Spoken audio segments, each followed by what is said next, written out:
हम husband wife में लड़ाई का एक रीज़न ये भी है कि नवीन बहुत परफेक्टली कोई भी काम करते हैं और मैं थोड़ा मैसी टाइप में हूँ कि हाँ बस काम होना तो चाहिए लेकिन इतने परफेक्शन के साथ नहीं।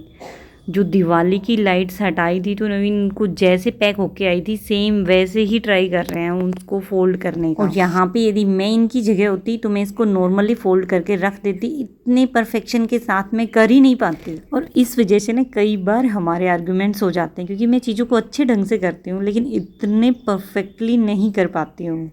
पर मैं अभी आप लोगों के साथ एक वो चीज़ शेयर कर रही हूँ जो मैंने अब की बार दिवाली पे कुछ अलग ढंग से और नए तरीके से करने की कोशिश की थी। मैं यहाँ पे एक काउडंग केक बना रही हूँ, मतलब गोबर के उपले। लेकिन अब की बार मैंने इसमें क्या किया कि लोहोबान और गूगल का जो है वो पाउडर बना के और इस गोबर के अंदर मिक्स कर दिया।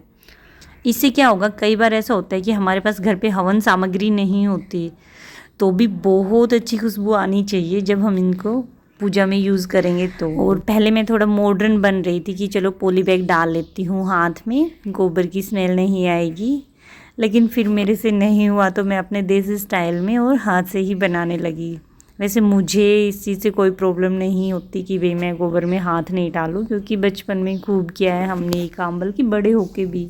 और मेरी मम्मी तो अभी भी गाय रखती है तो अभी भी यदि मम्मी के पास जाते हैं तो कर लेते हैं, ऐसा नहीं होता कि नहीं भी हम तो गोबर को टच ही नहीं करेंगे। एक चीज़ और चेंज की है मैंने अब की बार कि मैंने ना इनका साइज़ स्मॉल कर दिया, क्योंकि मम्मी हर जो बनाते थे ना वो बहुत बड़ा साइज होता था गोबर के उपले का और हम उसमें से एक छोटा सा पार्ट तोड़ के पूजा के लिए यूज करते थे। अब की बार मैंने ना इनका साइज स्मॉल कर दिया बिल्कुल, लेकिन बस मुझे एक डर है कि कहीं ज़्यादा स्मॉल ना हो गया हो। और ये मैंने स्पेशल दिवाली पूजा के लिए बनाए थे ना। लोहवान और गूगल की खुशबू अभी भी आ रही है, सूख चुके हैं, लेकिन अफसोस कि मैं इनको ना दिवाली पे यूज़ नहीं कर पाई क्योंकि उस टाइम पे मेरी तबीयत ख़राब हो गई थी और ये बाहर सुखाने के लिए रखे हुए थे, बारिश आने की वजह से ये भीग गए थे। लेकिन अब ये सूख गए हैं, इनको हर पूजा में यूज कर सकते हैं।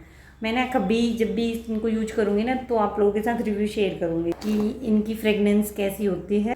ये सारा डेकोरेशन का सामान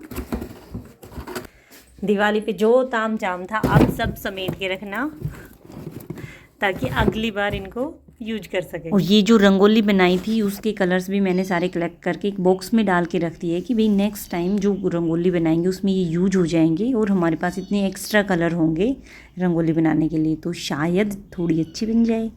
और इसके अलावा ये लाइट्स पहले तो नवीन ने बहुत अच्छे से फोल्ड किया था लेकिन वो बॉक्स के अंदर आई नहीं इतने अच्छे से फोल्ड करने के बाद भी। लाइट्स को इस बैग में रख रही हूँ मैं क्योंकि ये जिस बॉक्स में पैक होके आई थी उसमें तो नहीं आ रही, इनका साइज़ डबल हो गया। और एक चीज़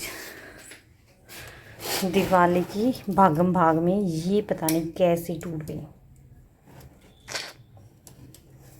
ये हमारी इंगेजमेंट की पिक्चर्स है 10 साल पहले की और किसी को कोई आइडिया नहीं है कैसे टूटी। जब आए रूम में देखा तो नीचे गिरी हुई थी, इसको दोबारा से फ्रेम कराना पड़ेगा। ये नुकसान हो गया बट ये रहा कि शायद ग्लास में कोई क्रैक नहीं है, इसके अंदर जो ग्लास लगा हुआ है वो सेफ़ है। यदि सेफली ये दोबारा कब होगी वो कोई आइडिया नहीं है। और युग को पप्पी इतने अच्छे लगते हैं कि बस मेरे कहने की देर है, उसके बाद तो दोनों बाप बेटे रेडी है पेट रखने के लिए। जबकि मैं बिल्कुल भी इस चीज़ के फेवर में नहीं हूँ कि आप पेट लेके आओ किसी भी ब्रीड का। हाँ बट मैं मना नहीं करती हूँ, जब भी युग जो यहाँ पे स्ट्रे डॉग्स होते हैं उनके पपीज़ होते हैं उनके साथ खेलने के लिए, उनका ध्यान रखने के लिए, उसमें मैं इनको पूरा सपोर्ट करती हूँ कि आप इनके साथ खेल भी सकते हो। आप इनको दूध पिलाओ, पनीर का पानी पिलाओ, रोटी खिलाओ, बिस्किट खिलाओ, इनको अपने पेट के जैसे रखो, इनका अच्छे से ध्यान रखो जब तक ये बड़े नहीं हो जाते तब तक। जब तक मैं इसको अलाउ भी करती हूँ ये अपने घर पे लाके आराम से खेलता है, खूब खेलता है इनके साथ। और जिन पपीज़ की माँ है वो भी इसे कुछ नहीं कहती, ये जाता है, ले आता है, खेलता है, फिर छोड़ के आ जाता है। हाँ लेकिन यदि उसका कोई पप्पी रो रहा होता है तो वो तुरंत बाहर आ जाती है कि अब मेरे पास छोड़ दो। तो युग अभी छोड़ने गया है क्योंकि ये वाला पप्पी ना नहीं ये रो रहे हैं, इसकी मम्मा रो रही है।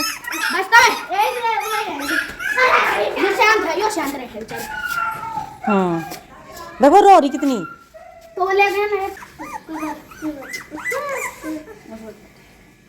उस वाले पप्पी से ही प्यार करती है क्या उसकी मम्मा? अरे ये जोर से ना करे बस, नहीं तो फिर वो फिर से करने लगते हैं। उसके लिए रो रही थी, इसके लिए नहीं रो रही है ना। उसको पता नहीं, उसको पता चल जाता है कि मेरे सर बेबी आ गए। और ये रहा वो ऐसे सोचते हैं कोई जब भी आएंगे तो मेरे सारे आ चुके। अच्छा जब नहीं है, वो रो रहा था ना। ये वाला पप्पी खेल रहा है तो इसलिए वो नहीं रो रही, वो रोता है तो इसलिए वो रोने लग जाती है कि इसको छोड़ जाओ। बस कोई बात नहीं, चुप रहे, बस। और जब तक ये थोड़े बड़े नहीं हो जाएंगे तब तक युग और उसके फ्रेंड्स इनके साथ ऐसे ही खेलते रहेंगे।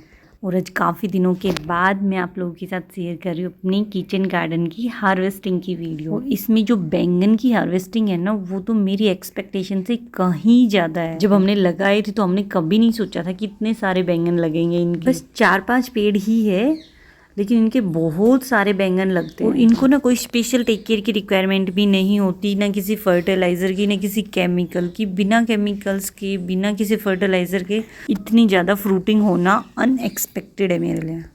मेरा छोटा सा किचन गार्डन है, फिर भी देखिए कितने सारे बैंगन की हार्वेस्टिंग की आज मैंने। जितने भी बैंगन तोड़े उनमें सबसे बड़ा साइज़ ये है। और इसके अलावा मैंने पालक तोड़ा है और धनिया भी है। मतलब साइज़ के अकॉर्डिंग मैं देखती हूँ तो बहुत छोटा सा स्पेस है, लेकिन फिर भी काफ़ी अच्छी हार्वेस्टिंग हो जाती है। मतलब हमारा अच्छे से काम चल जाता है। और बैंगन तो हम देते भी अपने पड़ोस में, फ्रेंड्स को। बट इन सब चीज़ों के बीच में जो सबसे ज़्यादा दुख की बात है वो कल का मैच। 4 साल तक वर्ल्ड कप का वेट किया जाता है। ये सारे पटाखे हैं, दिवाली पे इसलिए बचा के रखे थे कि जब इंडिया फाइनल में वर्ल्ड कप लेके आएगी तो इनको फोड़ेंगे। बट हर कोई कितना ज़्यादा एक्साइटेड था कि अब की बार चांस है वर्ल्ड कप आने के, लेकिन शायद इसी का नाम ज़िंदगी है, कभी हार कभी जीत। नेक्स्ट टाइम के लिए और अच्छे से प्रिपेयर करें हमारे team players. Hope so next time we will get the world cup.